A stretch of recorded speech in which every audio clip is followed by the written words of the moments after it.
आई हे दोन शब्द ऐकण्यासाठी एका मातेने फोडलेला टाहो, आपल्यापर्यंत पोहोचण्यासाठी केलेली यातायात व जीवापाड करत असलेला संघर्ष, तसेच त्या मातेची करुणाजनक कहाणी.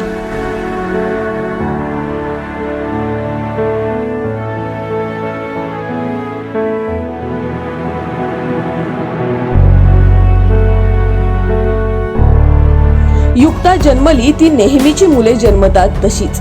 ती जन्मली तेव्हा आई बाबांचा आनंद गगनात मावेनासा झाला. सर्वसामान्यांच्या मनात जी भावना येते तीच भावना पहिली बेटी धनाची पेटी मनात आली.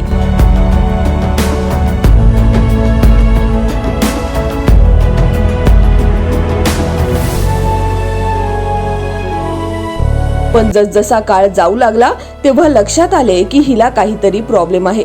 ती ना मतिमंद आहे ना गतिमंद. ती आपल्या ऍक्शनला रिएक्ट देत नाही, म्हणजेच तिला रिस्पॉन्स देता येत नाही. आता ती 5.5 वर्षाची आहे. ती स्वमग्न आहे. अनेक डॉक्टरी उपाय चालू आहेत, औषधोपचार चालू आहेत. डॉक्टर प्रज्ञा गाडगीळ यांच्या मार्गदर्शनाखाली स्पीच थेरपी व ऑक्युपेशनल थेरपी चालू आहे.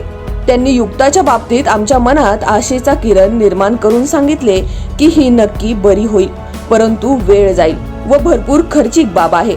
ती उत्तमरित्या स्विमिंग, स्केटिंग करते. अजूनही ती रिॲक्ट होत नसल्याने काळजी वाटते. दर महिना 20 ते 30 हजार रुपये खर्च आहे. युक्ताचे वडील एकटेच कमावते असल्याने त्यांचा सारा पगार उपजीविकेसाठी घर खर्चामध्ये जात असल्याने सर्व दानशूर व्यक्तींना माझी नम्र विनंती आहे, कृपया आमच्या या लेकीसाठी मदत करून तिला तिच्या स्वमग्नावस्थेतून नॉर्मल मुलीसाठी व तिच्या तोंडून आई आई हे शब्द ऐकण्यासाठी माझे झालेले आतुर कान तृप्त करण्यासाठी आपणा सर्वांकडे पदर पसरते. ते आपण नक्कीच मदत कराल या आशेपोटीच. शेवटी श्री स्वामी समर्थ पाठीशी आहेतच व तुमच्या सर्वांच्या सदिच्छांच्या जोरावर युक्ता नक्कीच बरी होईल अशी आमची ठाम समजूत आहे. कृपया युक्ताला मदत करा ही कळकळीची विनंती. मोबाईल क्रमांक 72 76 24 31 00.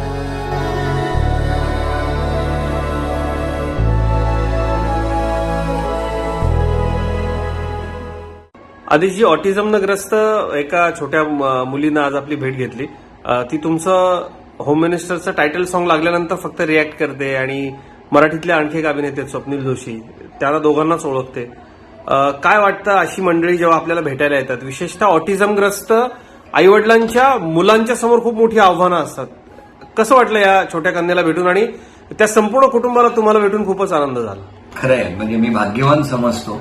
किंबहुना मी सिद्धिविनायकांच्या चरणी प्रार्थना करतो की आता जसं या युक्ताच्या आईची इच्छा आहे की तिने बोलावं, आई म्हणावं, तिच्या त्या माऊलीची हाक सिद्धिविनायक ऐकतील, ते बाळ नक्की लवकरात लवकर बोलेल. पण खरंच म्हणजे आई बाबांच्याकडे बघितल्यानंतर ना त्यांचं खरंच कौतुक करू तेवढं थोडं आहे. कारण आपल्याला छोटे छोटे खूप प्रॉब्लेम्स दिसत असतात आणि आपणच आपली छोटे छोटे प्रॉब्लेम्स मध्ये खूप स्वतःला दुःखी मानत असतो. पण या ठिकाणी आपण बघितल्यानंतर ना एक वेगळी ऊर्जा मिळते आणि मग या आई बाबांना खूप सुदृढ दीर्घायुष्य लाभू दे अशी प्रार्थना करावीशी वाटते. कारण त्या आई वडिलांचं पूर्ण विश्व हे त्या युक्तामध्ये आहे आणि युक्ता